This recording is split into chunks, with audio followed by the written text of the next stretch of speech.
So, Mwalimu, I have a question. Yes, sir. Thogoto Forest, what is it? Take us through it step by step, and finally, what did that moment symbolize to you? Who will be able to help these children by the time they get out of primary school, junior school, high school?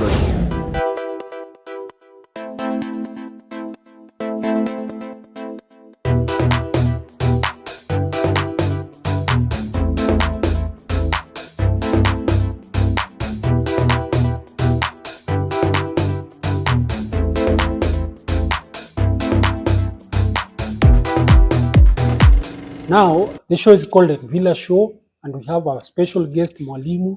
If you are joining in, if you haven't subscribed, kindly hit the subscription button, hit the notification button, so that anytime we upload anything, you get to know it. And our guest today, Mwalimu, is talking about a very important point. You cannot limit a mindset. So, Mwalimu, I'll go to the next question. Yes, sir. Now it's about the environment. You have mentioned the environment, Nini. Yes, conservation. What drew you to Thogoto Forest, and how did it become your passion? What drew you to this, Nini? Thank you. By the way, I didn't tell you, I didn't lose my sight.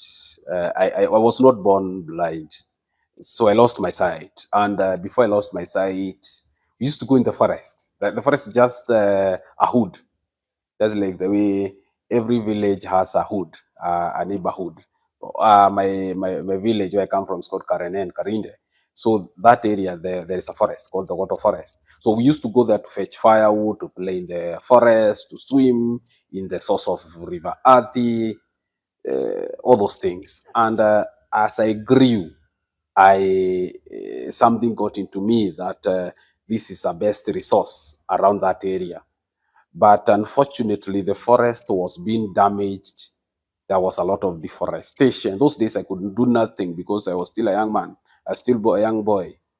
So I have been getting this challenge from the time I was growing, that I also want my children to enjoy the life that I grew up with, that life of going in the forest and having that cool environment. Very many people don't have such an environment. We are lucky as a village, we are lucky as an area there to have such an environment.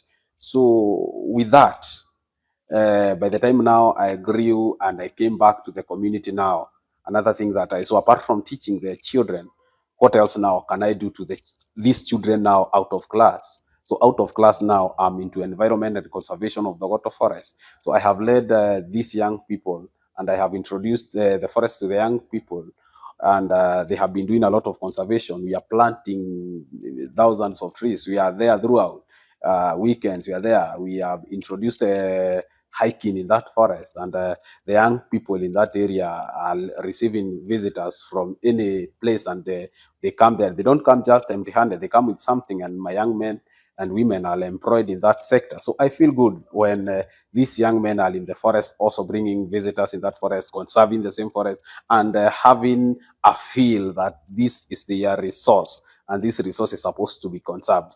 So by educating everybody in the community, by making everybody in the society, they understand that that is a major resource that we have.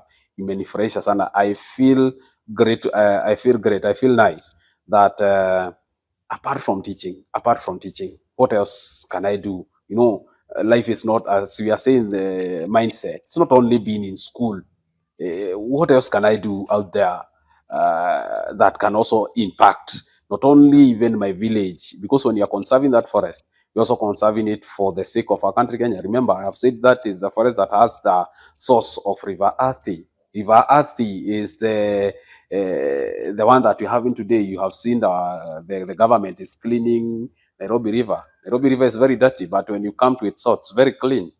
So our source is very clean, but when you come down here, this area of Nairobi, yeah, the same water is very dirty.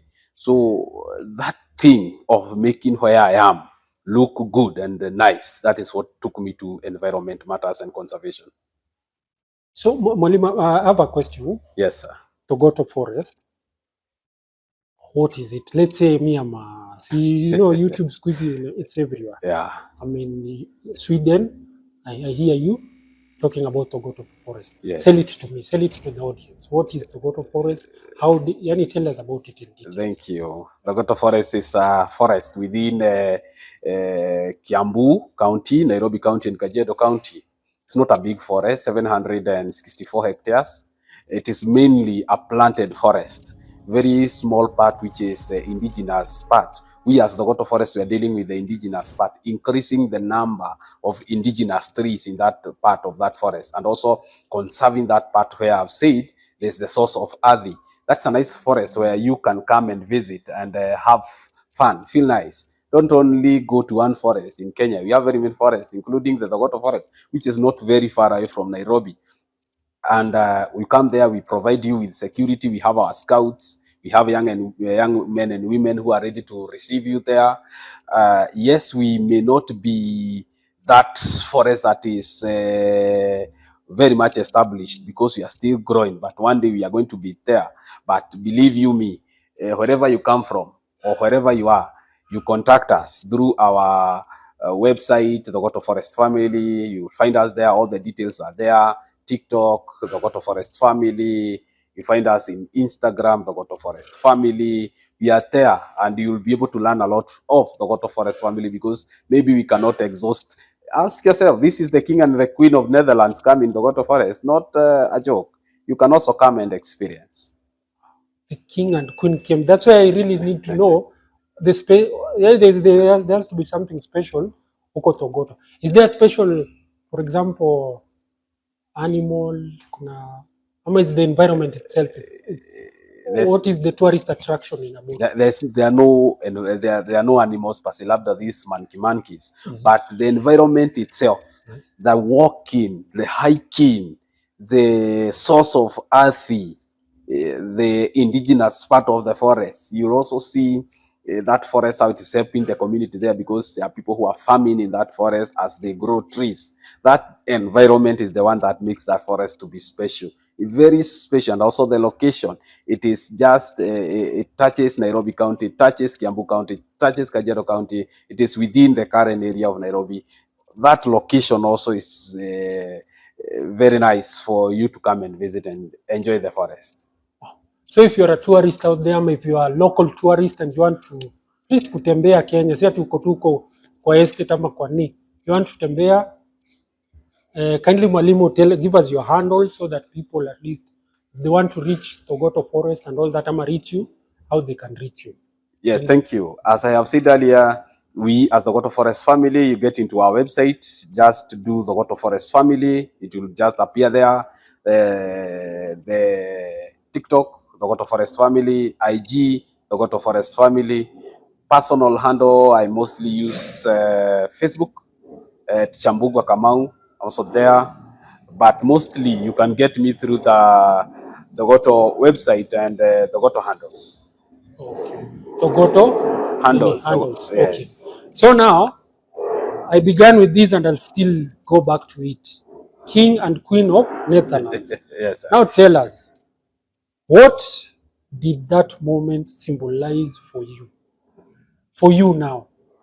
As a person. As a person. Now, the king and queen, I know you shook the hands, isn't it? True. Imagine the king and queen of, tell us how, take us through it step by step. And finally, what did that moment symbolize to you? It was a great moment, and it's still a great moment. I will live a great moment in my life. Very few people receive such guests in their lives. As I said earlier, when we were starting, some people just laughed, and wakacheka tu, wachana jamaa, you see. But when they saw this is the king, we are advertising everywhere that the king is coming, the queen is coming. Again, they didn't believe. Ai, kufanya nini? You know, ni wale watu, they have always imagined that hatujafika hiyo bei, we are not yet there. But all of a sudden, this is the king and the queen. They come in the forest. They find you as Kamau. You are the one who is receiving them. Karibu Thogoto. Welcome Thogoto Forest Family. And again, remember the king and the queen, they don't just walk alone. They come with even the government officials. They are there. Very many of them. The cabinet secretary is the KFS officials, wote wakubwa wote, you are the one who are receiving them there. So it was a humbling event that has made me just appreciate whatever anybody is doing, whatever you are doing, just appreciate whatever you are doing, however small it looks like. Just appreciate it. One day, one time, it will bear fruit, and you will live to feel nice. It's not a must that you get all those monies that people work. You are stealing money. You don't have to do all those things. Money is good and all that, but money again, it's not everything. When you are serving a community, then you receive such visitors. I think it's a fulfilling, feeling that you feel it's a nice thing. I think that's what I can say about it. Today at the Envila Show, we have a special guest, somebody who actually greeted the hands of King and Queen of Netherlands. Yes. So the topic of today, you can't limit a mindset. So viewers, if you haven't by now subscribed, I think this is another reason to kindly to subscribe, kindly like, kindly leave a comment. And also don't forget to hit that notification button. It will tell you, like today you see we have a very, very special guest na tumeupload video yake. The guest anaitwa Mwalimu Kamau. And now Mwalimu Kamau, yeah. My next question is this. You are also a child rights advocate. True. That's true. So, yeah. What change would you like to see in how children with disabilities are treated in our education system? Because they are there. True. You have been in the system, you have reached here. Yes. Now, maybe what would you like them? How would you like them to be treated at least? It is not easy. I think the society should understand that it is not easy to have a disability. It is not easy. It is difficult. It is hard. It is hard. It starts becoming hard that time you are born a disability. That time you lose your physical ability. It becomes hard. If the government and the whole society just understand that statement, it is not easy. They'll be able to offer these children whatever they needed in school. Because again, these are children and they are feeling the touch, they are feeling the hardness, and they're not yet grown-ups. You get? Education is the only thing, one of the very few things that can help a person with disability.